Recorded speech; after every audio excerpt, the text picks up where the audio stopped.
Ukraine has just hit Russia's largest oil refinery deep in Siberia in one of the deepest strikes of the entire war. This was not near the border. This was not Crimea. This was not Belgorod. This was Omsk, far inside Russia. And the message from Ukraine is simple. Even Russia's most distant energy infrastructure is no longer completely safe. Subscribe for clear, fast, no-nonsense updates on the Russia-Ukraine war. And comment below. Is Ukraine's deep strike campaign changing the war or making it even more dangerous? Here is the part that makes this strike different. Ukraine did not just hit another Russian target. Ukrainian drones struck Russia's largest oil refinery in Omsk in southwestern Siberia. That matters because Siberia has always felt distant from the battlefield.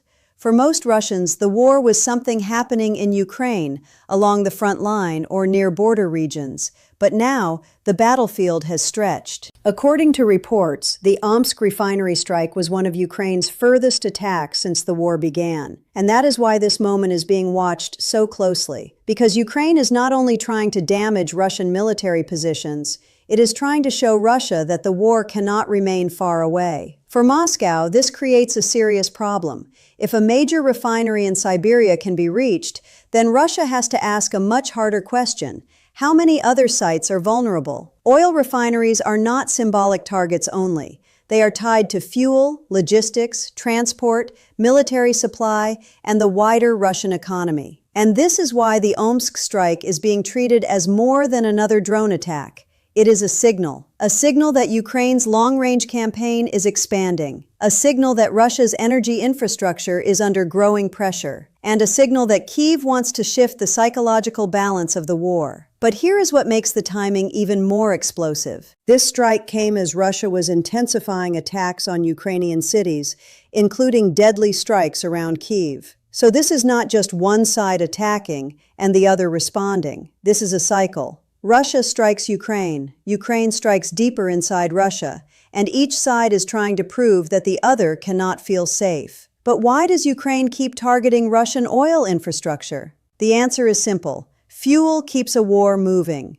Tanks need fuel, aircraft need fuel, military trucks need fuel, missiles, drones, supply convoys, rail systems, and industrial production all depend on energy. So when Ukraine hits a refinery, it is not only trying to create a fire or damage one facility, it is trying to create pressure across the system. The Institute for the Study of War has warned that Ukraine's strike campaigns will likely continue to hurt Russia's economy and military operations in Ukraine. That is the core logic. Ukraine cannot match Russia missile for missile. It cannot match Russia's size. But it can try to hit high-value infrastructure that forces Moscow to spend more money, spread out defenses, repair damage, and protect more territory. That is the strategic pressure. And the deeper the strikes go, the more expensive the defense becomes. Russia now has to defend frontline areas, occupied Crimea, border regions, cities, ports, factories, bases, and energy sites far from Ukraine. That is a huge security burden. And this is where the Omsk strike becomes especially important, because it tells Russia that distance is no longer full protection. Not perfect protection, not guaranteed protection, maybe not protection at all. Ukraine is sending a message to the Kremlin. If Russian missiles can hit Ukrainian cities, Ukrainian drones can reach Russian infrastructure. But there is a dangerous question hanging over this strategy. What does Russia do next? Because Moscow has options. It can strengthen air defenses around critical infrastructure. It can increase attacks on Ukrainian energy systems.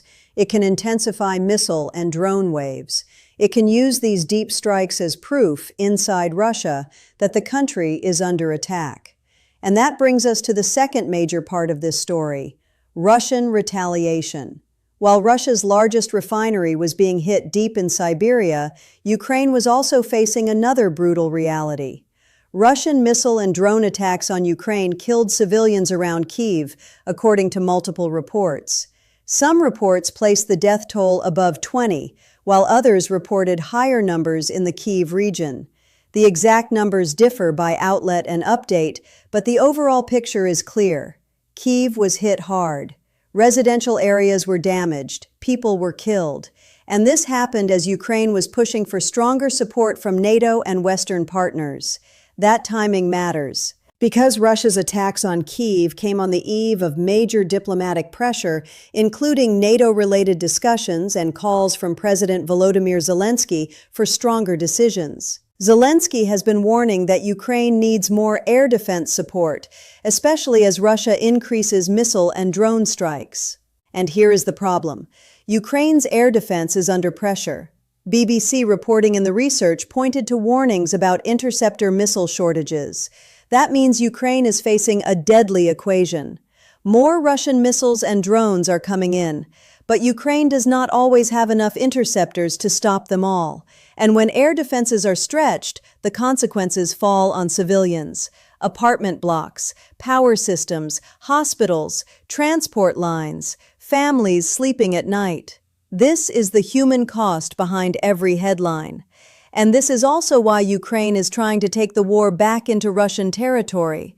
Kyiv wants Moscow to pay a price for every wave of strikes, not only on the battlefield, not only in occupied territory, but inside Russia's own military and economic system. Still, that creates a dangerous loop, because the more Ukraine strikes inside Russia, the more Russia can claim escalation. And the more Russia escalates against Ukrainian cities, the more Ukraine has reason to strike deeper again. Section 4. The war is moving deeper inside Russia. Here is what nobody should miss. The Omsk strike is not isolated. The research also points to a broader pattern of Ukrainian attacks inside Russia, including reports of strikes on oil-related sites and even major drone activity around Moscow. One report said Ukraine launched the largest drone attack on Moscow since the start of the conflict, according to Moscow's mayor. That matters because Moscow is not just the capital. It is the center of Russian political power. When drones are seen near Moscow, the message is not only military, it is psychological. It tells ordinary Russians that the war is no longer distant. And that is why another viral news angle is gaining attention.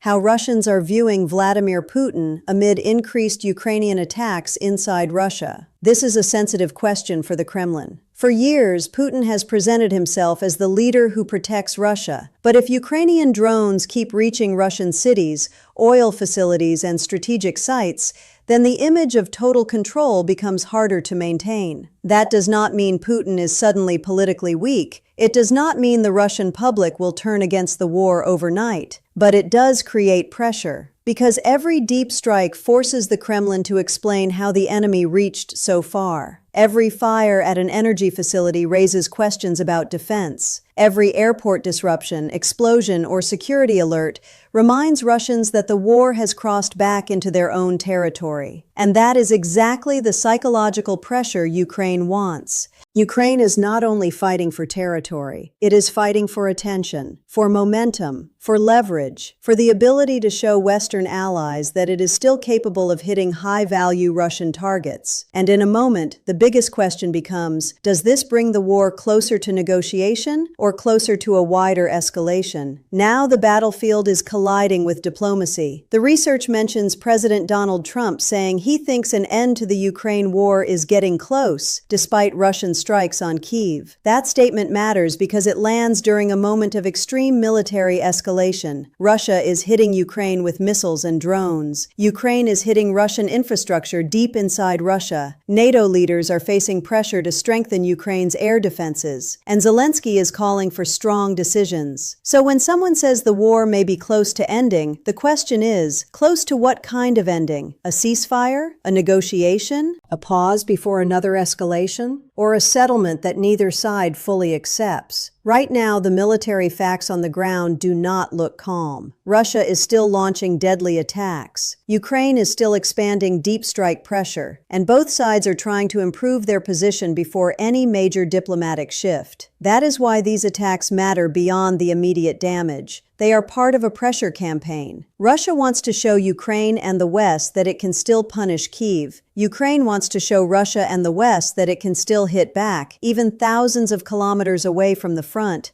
And NATO is watching because air defense has become one of the most urgent questions of the war. If Ukraine cannot stop Russian missiles, civilian casualties rise. If Ukraine receives stronger defenses, Russia may escalate in other ways. If diplomacy accelerates, both sides may fight harder to improve their position before talks. This is why the next few days matter. Because a war often becomes most dangerous when leaders think the next move could shape the final outcome. So what comes after the Omsk strike? The most likely answer is more long-range pressure. Ukraine has now shown that Russian energy infrastructure far from the border can be reached. That creates a new problem for the Kremlin. If Russia cannot fully protect these facilities, Ukraine's drone campaign can continue forcing economic and military disruption. But Russia also has options. It can increase attacks on Ukrainian cities. It can intensify missile and drone waves. It can claim escalation and use that argument to justify more strikes. That is why this moment is dangerous. Each side is trying to prove that the other cannot feel safe. Russia wants Ukraine to feel exposed every night. Ukraine wants Russia to feel that the war cannot remain distant. And trapped between those two pressures are civilians, energy systems, military supply chains, and world leaders trying to decide how far this conflict goes next. The Omsk refinery strike is not just another attack. It is a signal. A signal that Ukraine's long-range capabilities are growing, a signal that Russia's energy network is under pressure, and a signal that the war is entering a more unpredictable phase. The question now is not only whether Ukraine can keep hitting deep inside Russia. The question is how Russia responds, and whether the world is watching the road to negotiation or the road to a wider escalation. Tell us in the comments. Is Ukraine right to strike deep inside Russia, or does this risk making the war even more dangerous? Subscribe for the next update because this story is moving fast, and the next strike could change the map again. The Omsk refinery strike shows the war is moving deeper inside Russia, while both sides are using attacks to gain pressure before any possible diplomacy. Now, the key question is whether this brings the war closer to negotiation or pushes it toward even wider escalation.